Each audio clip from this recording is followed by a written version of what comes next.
All right, hello everyone. Welcome to this week's webinar. So today we're going to be looking at a couple of different ways that you can go about planning as a teacher or a teacher aide or any other type of educational context where you need to undertake planning. There are two main ways in which you can do it. Now, this type of planning is albeit very simple, but also very, very effective, and it's used for almost all different types of learning sequences or programs or courses or qualifications, right through to high level university type study, to vocational or trade type courses, but also in high schools, primary schools, special needs schools, pretty much everywhere. You can use it for a single activity, you can use it for an hour, you can use it for a 4-week program, you can use it over a course of a year, or you could even use it for a longer period such as over, say, 3 or 4 years. Now, there are really just so there are two very simple methods that we'll be talking about, and they are designing down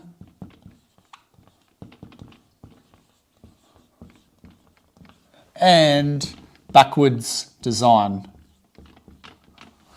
Oh, my whiteboard is a little unstable.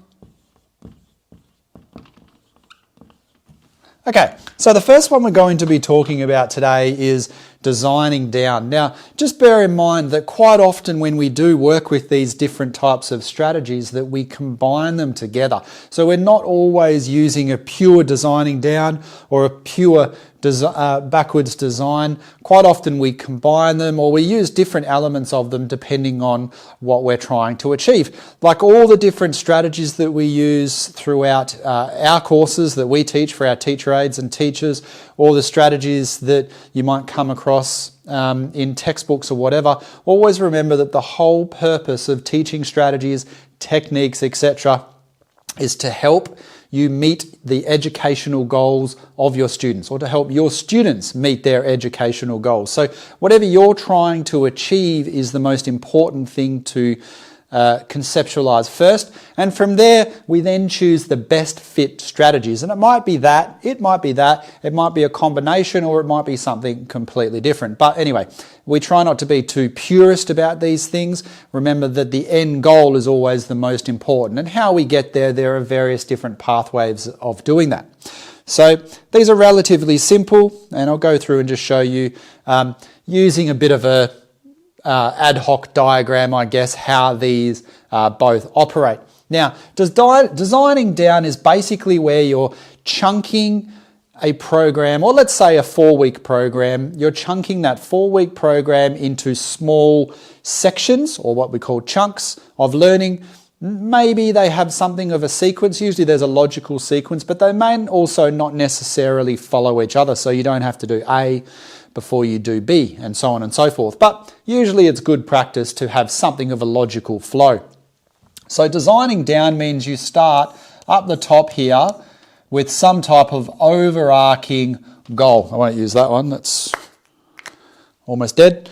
Some type of overarching goal. So that could be something along the lines of children are learning to use the multiple times table. So within that goal you could also have 2 or 3 other goals as well, and that's where we now get down to the second layer. So let's just call it G1, G2 and G3. Now for example's sake, let's say G1 was to become familiar with the multiplication table. So they know 1 times 1, 2 times 2, the reasons why you would use it, and so on and so forth. So that could be goal number 1.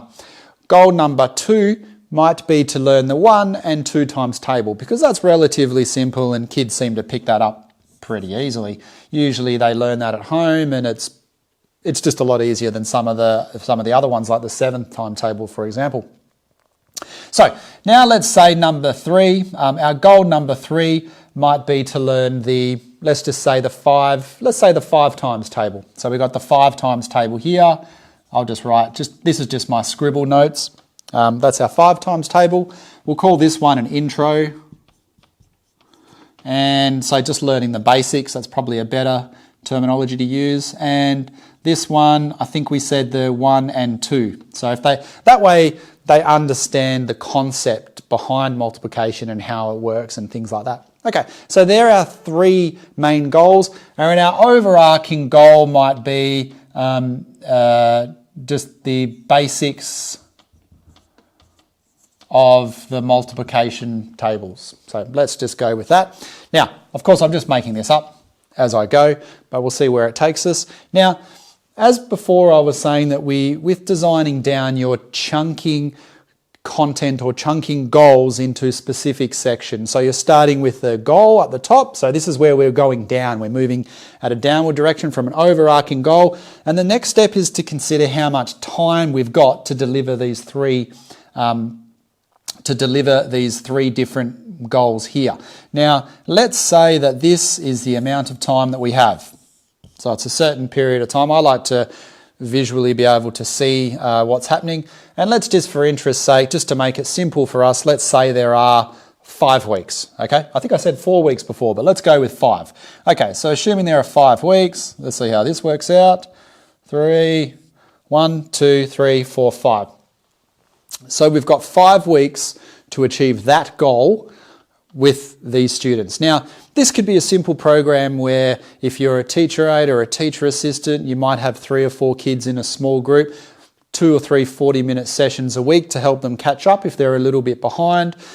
This is something like this is very common for reading programs where the teacher aide will take some students to do, say, a level 1 or a level 2 or some phonics type work with some specific areas where there are some gaps. But even if you're doing this with 30 kids or 300 people are attending some type of seminar over a period of time or webinars or something, either way, you're still designing and chunking things out. It's really important to not just start here and just kind of see how you go. That's not really that efficient and it's not really that productive, and it certainly, I wouldn't think, is that professional as well. So we really want to know what our start point is. So I'll call this S.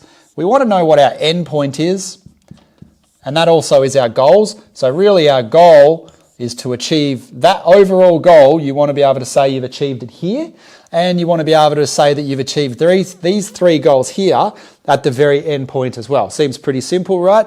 But you'd be surprised at how many people, if you go into schools, which we do all the time, we're talking to teachers and principals and so forth, how they'll have a program, but there's really no clear goal. Usually the goal is to improve or yada, yada, yada. It's important to have very solid, we like to use SMART goals. That's something you can look up. It's a very common way of setting very specific and measurable goals so that you as the education professional can say, yes, we set out to do this and I achieved it. Because at the end of the day, as an education professional, you're there to deliver a service, and your service is to help people, your students, whoever they are, to help them improve. So you've got to be able to measure that in some way. Anyway, so you've got your start point, you've got your end point, you've got your basic timeline. Now you can also divide that timeline down even further, because within here you might have, say, 2 lessons of 40. Now bearing in mind, I also like to go through this little process before I go in any further and work out specifically what that means in terms of hours or minutes. And I think it's a useful exercise to do in your head, because quite often, even though you think you've got 5 weeks or even a year, you actually don't have that much time at all. So if there were 40, let's say there were 1 hour lessons for each of these, you've really only got 10 hours.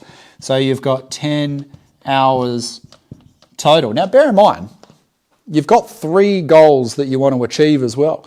But there are some other things that you need to bear in mind. Firstly, those 10 hours can get eaten away, and do get eaten away very quickly. Anyone who's worked anywhere in education will be aware of this. So you can take off about 5%, say, from absences. If a couple of kids or you're away for an hour or so for, say, 1 day, that cuts that down by 5 or 10%, just like that. Now also you've got the first 5 or 10% of each lesson. 60-minute lesson, that's only 6 minutes to get people in, get them started, have a quick chat, do the role, whatever else you need to do. That doesn't take long, that eats into that real quick. So suddenly you've lost anywhere between 10 and 20%. The end of the lesson, if there are any behavioural problems as well throughout, that can also eat into that time. You've also just got the day-to-day interruptions of messengers coming in and periods where you're just having a bit of a break or students are going to the toilet and things like that. So it may sound a bit pedantic, and I wouldn't go through and work out to the minute how much you've got, but out of those 10 hours, if you actually got, say, if your actual, I'm going to call it TT, teaching time equaled 8 hours, then I would be very surprised. There's been some research out, or there's been some research done over a period of time in the US that showed that most high school teachers only teach for about 60% of the time, around about that. So primary school would probably be, that was for middle school, so primary school would probably be a little bit more, give or take, depending on what's going on, and also depending on the topic as well. So if you went with 8 hours, then you can, that just in your head gives you a fair idea of what you've got to play with there. Anyway, so, oh, and by the way, one other quick thing, that's why we add homework. Because if you can do half an hour of homework once a week, it's only half an hour, so it's not a huge amount. If it's reading with younger kids as well, they'll do heaps of reading at home, that's pretty standard. So if you can direct that in some way, that extra half hour adds up. So you've got 2.5 hours. 2.5 hours on 8 is almost about a third or so more, so it's a 30 to 35% increase in total learning time. So that's really important to consider how homework is used to reinforce and consolidate and just to get that deliberate practice or that automaticity that comes with regular practice. Anyway, so we've worked out how much time we've got. We know what all our goals are now and what our specific goals are. And we know what our end point is, and we know what we want to achieve during that period of time. Now is a simple time where we just divide those 3 goals up into different sections here. Now, that intro one's pretty simple, so I'm just going to say G1 is going to pretty much take up the whole first week. These are weeks, by the way. I would say G2, G3, probably G3 and G3. So I'm going to do it that way. So G1 goes in week 1, G2 goes in week 2, G3 is a bit harder, so that goes over 2 weeks, and notice how I've left a spare week as well. Now, I always leave spare time whenever I'm doing planning, whether it's a lesson plan, whether it's a 12-month advanced diploma or something like that, I always leave plenty of spare time, and you'll find that most experienced teachers do that as well, whether it's a lesson plan, which is a video, a webinar that we're doing separately to this one because there's a lot of things that we want to cover there, whether you're doing a month or half term. So this is more like what teachers would call a unit of work. So they might do a unit of work for 5 weeks, another unit of work for another 5 weeks, and that's one term.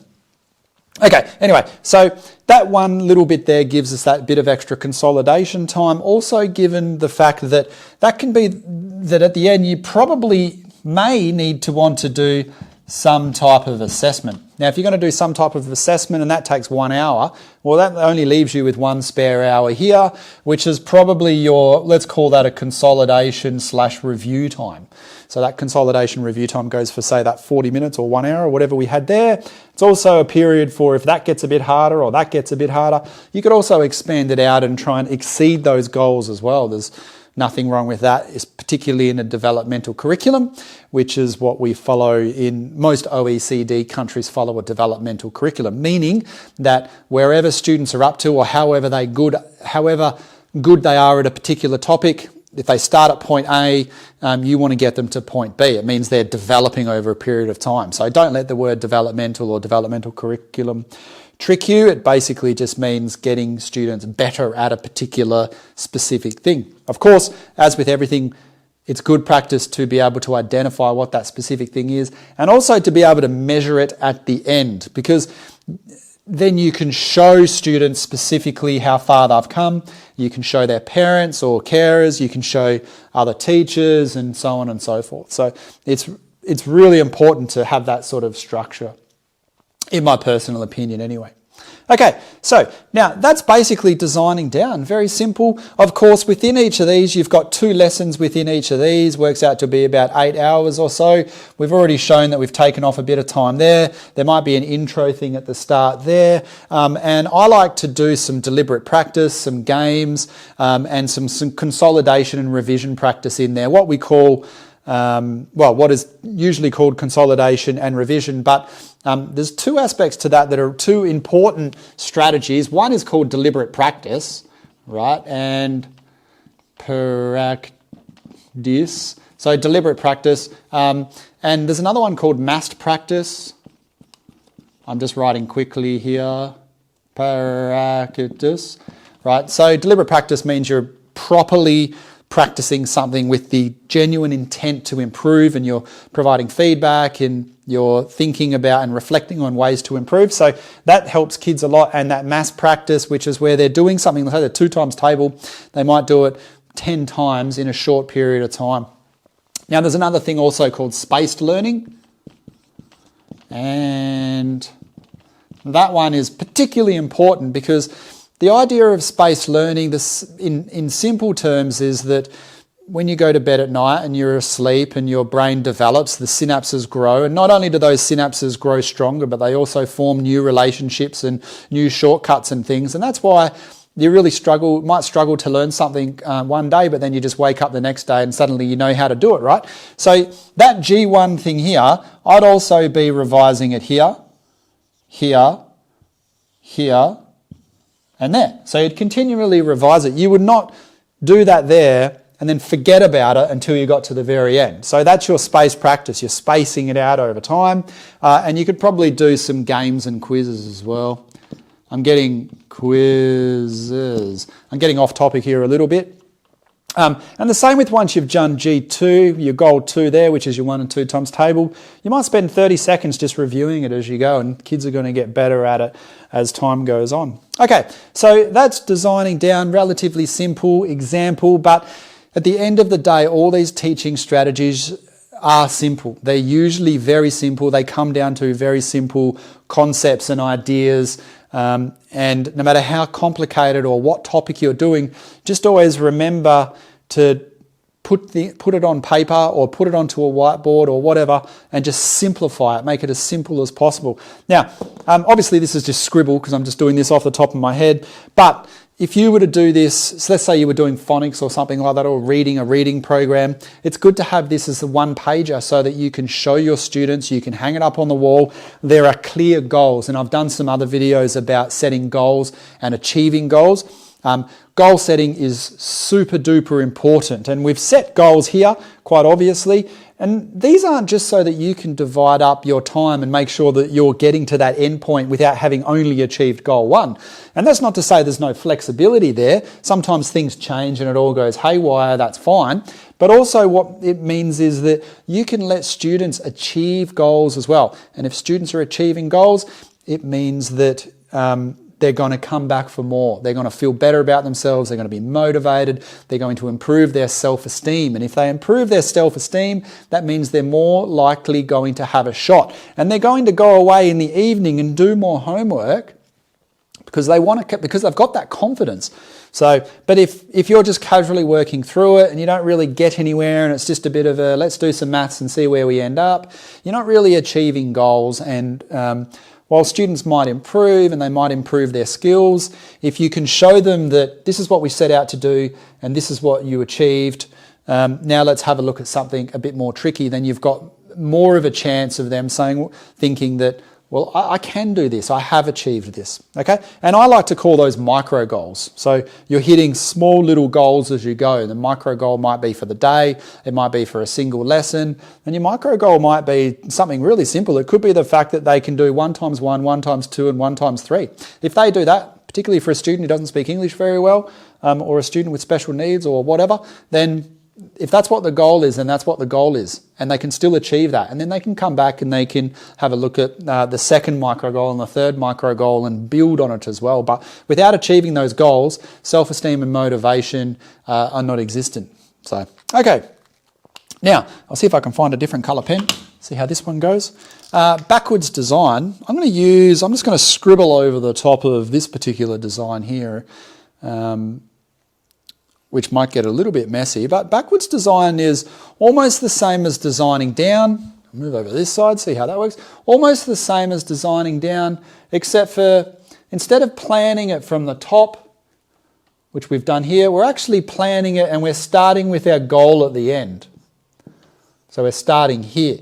Now we already know how much time we've got and so forth. Now it's just a case of working backwards from what our starting point is to what our very end goal is.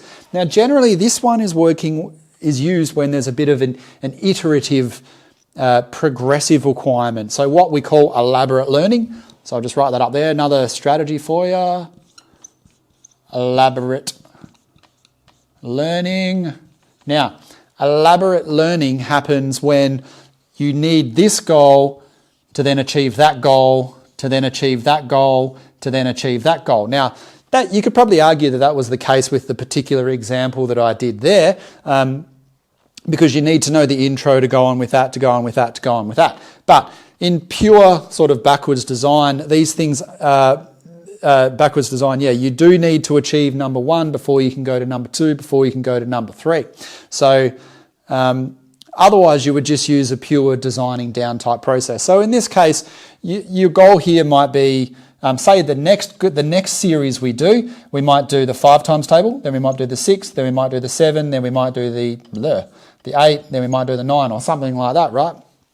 So that could be just a simple process that's designing down. Now, on the other hand, if you were doing something that's a bit more tricky, like let's say you were doing a reading program where you quite clearly needed to do level 1 before you could do level 2. Let's say this was a month. You would have to do level 1 before you could do level 2. You would have to do level 2 before you could do level 3. And the way you can tell is that if you skipped straight to level 2, would the students likely be successful? No, because they need to master these basic words and the basic grammar and things like that comes here. All that basic grammar and those basic vocab and whatnot is included in level 2 plus some more. And then the same with level 3 and level 4. So whereas with the designing down process, because these goals are separate, students can actually start at G3. So you could teach the 5 times table first before you really introduce what the times tables were and so forth. Again, probably not the best example, but you get the idea. Now, backwards design works really well, for example, if you're doing something like playing sport or art or whatever. If you were doing some type of art project, then quite clearly you would have a goal at the end, which might be, let's say, pottery. I don't really know much about art, but let's say at the end you wanted to produce some type of pottery. Now, throughout this process here, you would need to learn all the different steps that it takes to have that end product, to be able to produce, a mug. So let's draw a mug, right? So there's our end product. Now, to get to that end product, we need to start here and learn the basics, which is the health and safety of it, how to use the different machinery, the different types of clay, all this kind of stuff. And then we might make some basic things here and so on and so forth. So you're building on that original skill and then building again, and building again. Now, let's say that you were doing some type of art class and students already knew pretty much all the basics, but instead of learning how to do a cup, there was just 4 different products that they wanted to practice to make. So the first product might be using some type of like a vase or whatever. The second product might just be a different type of vase using a slightly different technique. The third one and fourth. So now in those cases, they may actually become more complicated or more complex or more difficult as they go, but they don't necessarily rely on each other, which is then therefore just a designing down type process, because you could just mumble it up. The logical sequence would be to do it from easiest to more complicated, but you don't necessarily have to. Now, you can see why being too concerned with whether you're doing this particular strategy for your planning or that particular strategy for your planning doesn't really matter that much. It's not really that important. What is really important is that you do all the stuff in the middle, because kids don't care what type of programming you used. You wouldn't even write it on your document or anything. Other teachers or people who are aware of this would look at it and go, I can see how you've planned that out there. But most of the time you're actually combining the two anyway, because even you are in some way always going to build on what you've already learned. If you do a logical sequence, there's always going to be little things that are carried forward. Now, that is another strategy actually, which is commonly called linking, or linking of existing knowledge, or there's another phrase called building on. I was going to write it short. Building on existing knowledge, EK, let's call it EK. So building on existing knowledge, that doesn't necessarily mean that you have to have this before you can go to that. But what it does mean is that you're drawing a clear link so that students aren't starting the next week or whatever it is at zero. You're saying, right, well, you already know how to do this particular thing, the 2 times table. Therefore, it shouldn't be too hard for us to now make the leap to do the 3 times table because it's relatively similar. If you're looking at doing some phonics type work or say a level 1 reading, and then you say, well, level 2 is about 90–80% the same, there are just a few little slight differences. So that's called linking or building on existing knowledge. You're always not making the assumption. There is a fact that students never come into a classroom or a lesson with zero knowledge. They always have a lot of knowledge on a particular topic. Even if that information is incorrect, there's always something up there. There's a lot of things up there, in fact, and really good high-performing teachers take that information, try and figure out what it is, and then use that to be able to build on it or to change it or to combine with other bits of information. Okay, cool. So that is designing down and backwards design.